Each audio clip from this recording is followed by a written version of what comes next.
Itong isang fuel injector natin is may bangas na. Ayan o, kung makikita nyo.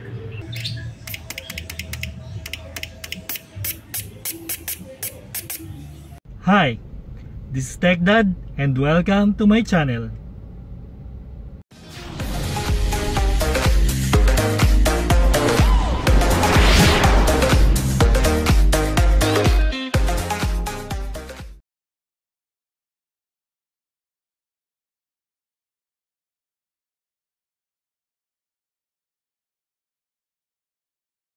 Hello again mga ka-TechDudes and TechDudettes. Welcome again to my channel. And for today's video, maglilinis tayo ng fuel injectors. So ito natanggal na natin sa sasakyan. And meron pala tayong nabili dito. Ito yung fuel injector cleaner.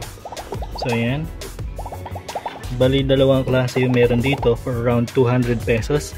Ilalagay ko na lang sa link in description kung saan ko siya nabili. And itong fuel injector cleaner natin, meron siyang dalawang sizes.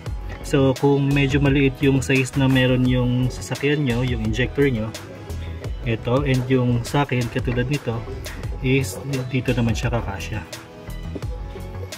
And may dalawang connector din pala to. Yung isa, yung is katulad nung ganito. So sakto siya dito sa socket natin. And yung isa naman is yung dalawang pa vertical naman siya. So ito yung positive and negative natin, black and red. Lalagay natin siya rito sa battery natin and sasaksak natin dito yung isang ganito.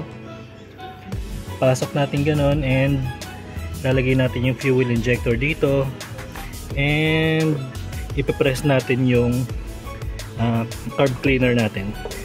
Bali upon inspection, ito makikita natin yung fuel injector natin. So ito siya. Ayan, ganyan yung itsura niya. So ang gagawin muna natin ngayon is maglilinis kasi hindi pa ako nakakabili ng fuel injector talaga. And pag nakabili niya tayo, papakita ko kung paano natin siya tatanggalin and ikakapit din. So sa ngayon, maglilinis lang muna tayo. So ganito yung itsura niya. So ganyan yung nozzle niya sa loob. Dahil nga medyo malakas na gasolina itong sasakyan natin, lilinisin lang muna natin yung mga sensors na meron tayo rito. And kung applicable, kung makakabili tayo ng mga bagong pyesa, kakabit natin. Pero sa ngayon, linis lang muna tayo. Kasi kung magpapalinis kayo sa labas, around nasa 1,500 yung ganito, no? Or 1,000 mahigit, no? Pero kung lilinisin nyo lang katulad nitong nagawa ko or binili ko is around 200 pesos lang siya, and kung may extra kayong carb cleaner, yun lang yung magagastos nyo. Mas maganda nga lang sa iba, katulad nung sa last video ko sa IDSI natin, meron talaga silang parang ano, no, yung ultrasonic cleaner, no? So pwede dun yung mga injector, pwede rin dun yung mga spark plug and kung ano pang mga electronics na pwedeng linisin or basain. Bali ang unang gagawin natin, ilalagay lang natin tong connector natin dito sa may negative terminal ng battery natin and itatap-tap lang natin tong positive terminal dito sa connector.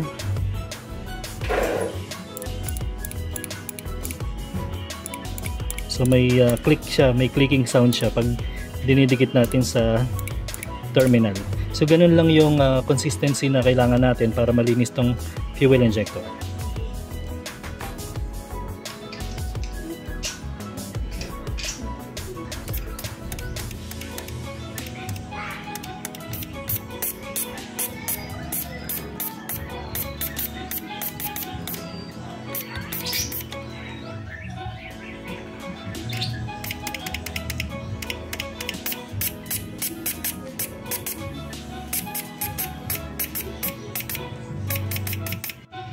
Bali ganun lang maglinis ng fuel injector natin. Pero make sure na meron kayong protective gears lalo na sa mukha nyo kasi possible mag-blow yung pressure kapag nadiinan nyo ng maigi. So bali ito na yung injector natin. So malinis na siya, malinis na yung loob niya. So ganyan na siya kalinis ngayon. Kanina kasi may mga dirt and grime pa dyan, and hindi talaga siya ganyan kalinaw. Pero ngayon medyo malinis na siya kahit papaano. Ayan. So habang wala pa tayong replacement ng fuel injector, hindi pa tayo nakakahanap, hindi pa tayo nakakabili, ganito muna yung ginawa natin para at least kahit papaano siguro sana tumipid yung sasakyan natin. Bali ngayon ko lang din pala napansin, itong isang fuel injector natin is may bangas na. Ayan, kung makikita nyo. Hindi ko siya napansin kanina, and ngayon ko lang napansin after na malinis. So malinis naman na siya, pero siguro kailangan na rin itong palitan. Pero for the meanwhile, pwede pa naman siguro to. Siguro wala naman magiging problema. Pero next time papalitan natin yung fuel injector, abangan nyo yan. Replacement yung gagawin natin. Ganun procedure din, papakita ko na lang din sa video para may alam kayo kung paano tanggalin yung fuel injector natin. So sa ngayon pwede pa naman siguro to. And habang nandito na rin kayo sa part na to, linisan nyo na rin yung mga contacts nya, pati yung socket na meron nandun sa loob, sa ilalim. So gagamitan natin siya ng contact cleaner.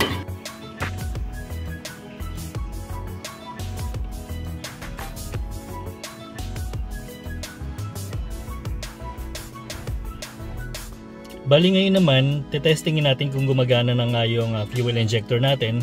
And bago natin i-start, i-on muna natin for about 1 or 2 times yung susian natin for about maybe 15 to 30 seconds para lang pumasok yung gasolina na nawala doon sa mga tubo niya papunta doon sa may injector. Yung parang reserba niya, kasi syempre pag start natin ng sasakyan dapat may laman pa rin yung tubings niya, yung mga natapon kanina.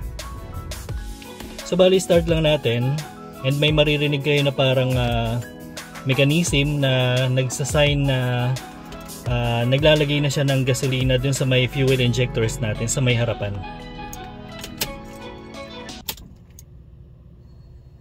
Ayun, kung medyo narinig nyo yun, ulitin natin. So mga 15 seconds to 30 seconds para lang mapunta yung gasolina paakyat dun sa may fuel injector natin. Isa pa.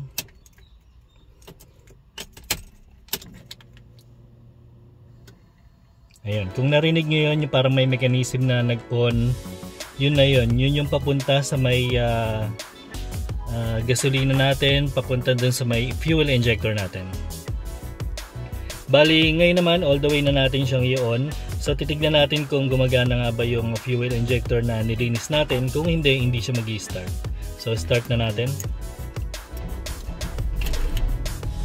So, ayan. Gumana siya. Cold start. And mukhang okay naman siya. So wait na lang natin na mag-stable yung RPM niya para masabi natin okay talaga siya. So ayan, mukhang okay na yung fuel injector natin. Stable na yung RPM niya, and gumagana pa rin siya. And kapag nire-rev ko, okay din siya. And mukhang successful yung ginawa nating fuel injector cleaning. Nakatipid tayo kahit papaano sa paglilinis ng fuel injector natin. So for around 200 pesos, nakapaglinis tayo with extra carburetor cleaner. And ganun lang, no? Ganun lang kasimple pero ganun ka-effective. If you like this video, please click like, subscribe, and hit the notification bell para sa mga next DIYs na gagawin natin dito sa CRV na to. Thank you and God bless!